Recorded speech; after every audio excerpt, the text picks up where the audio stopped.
I'm going to show you how to turn a thin lawn like this to, oh, look at that, just 2 weeks after we overseeded, and it looks way better here, way better over here, just all around way better. So before we talk about the how, we need to address the what, the when, the where, and the why.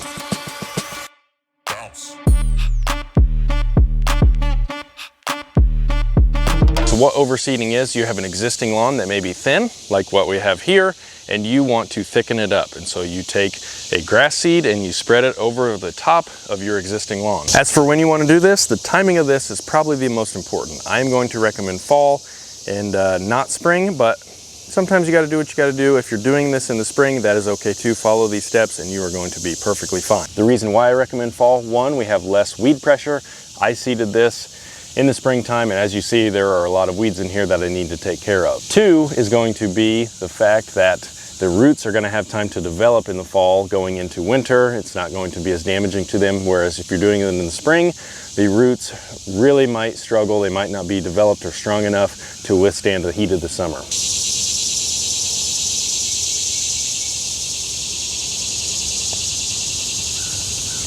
So like I said, overseeding is the process of taking a new grass seed and you're just going to spread it over top of this into an existing lawn that is thinned out.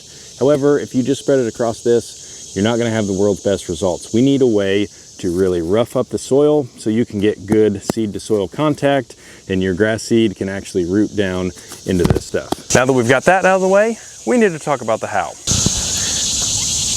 Oh! No! No! Oh, goodness. Shoo! That is a solid 4 inches.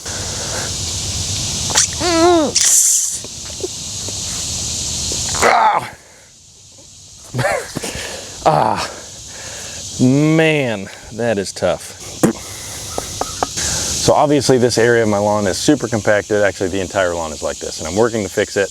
The number one best way that I know to do that is actually physically removing cores, called aerating. Now, core aeration can be done a few different ways. If you have a really small lawn, I'm going to recommend manually aerating it. This Landsea one is the best one that I've used so far with this open face design. It pushes the cores up and then out instead of having to a solid tine and forcing it out the top. Just works well. You can also go and rent a walk behind machine. You will get your workout with this thing, but they work really well. And then if you have a big area like I have here, using a pull behind like I'm using here is going to work the best. Now, if you don't have a compacted lawn like I have here, I do not recommend core aerating because those cores pull up and they lay on the surface of the soil. They'll eventually break down, but it can also bring up weed seeds from the ground, and those weed seeds will then germinate. And not only will the nice grass that you're so excited about grow, but you'll also have a bunch of weeds popping up.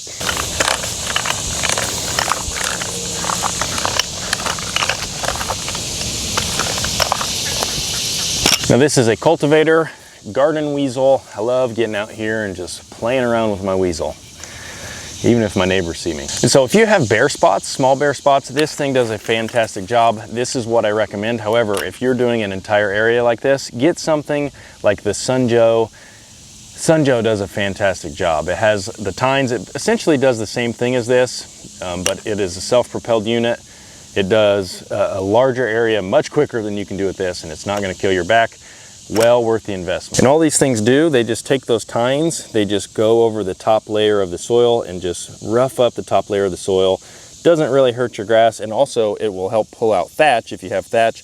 That's for another video there, but roughs up the top layer of the soil so that you can put your seed. Your seed will settle down in here and you will have fantastic results, I guarantee you. I love doing a dethatch and overseed. So that's pretty much all you need to do leading up to the seeding point. I'm gonna go ahead and get my aeration and overseed done here, and then we'll talk about what you need to do going forward to ensure the best results.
Now there are 3 things that I want to address really quick.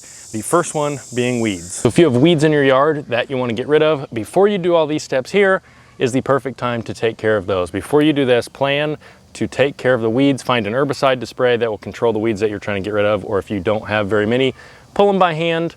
Plan ahead though, because some herbicides have a reseed period, means you need to spray the liquid on the weeds, let it sit, and you cannot reseed for up to 21 to 28 days. The product you choose will tell you that on your label. The second thing being, if you have low spots or dips or runs in your lawn like this that you want to level out because you're sick of mowing over them, they're super bumpy, now is the best time to level them out. I would do this before you seed. I like using something like a 50-50 compost and sand mix. I mix this in myself. That will give you some good nutrients from the compost, and then the sand is the ultimate leveling agent. It does a great job leveling and finding its low spots.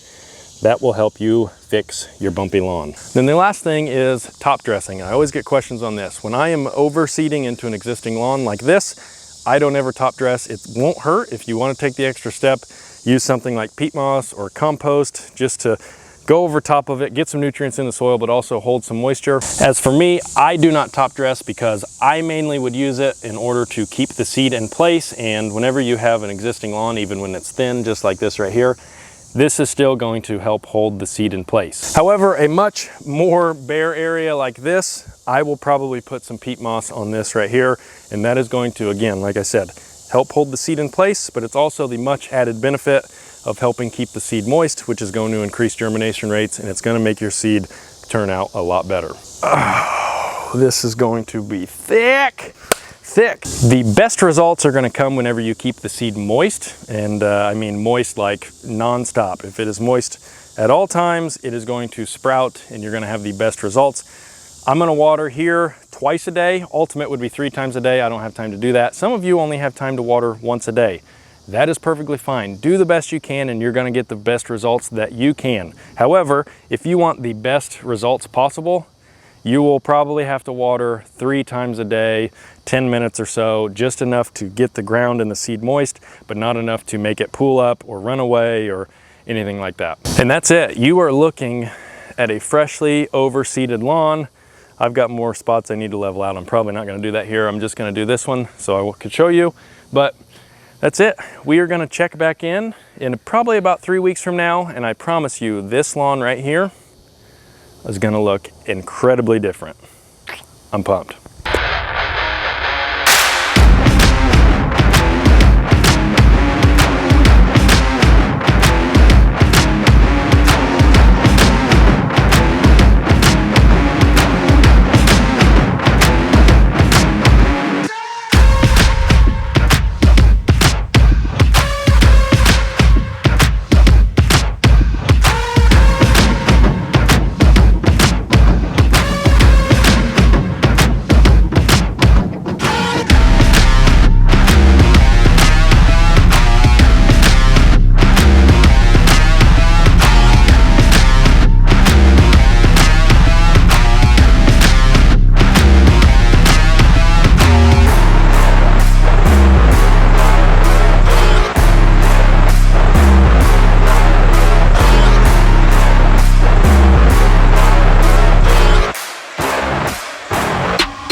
Even the spot right here that we leveled and filled in has grass coming up, thickening up, and that is going to look really good and blend in with the rest of this in no time.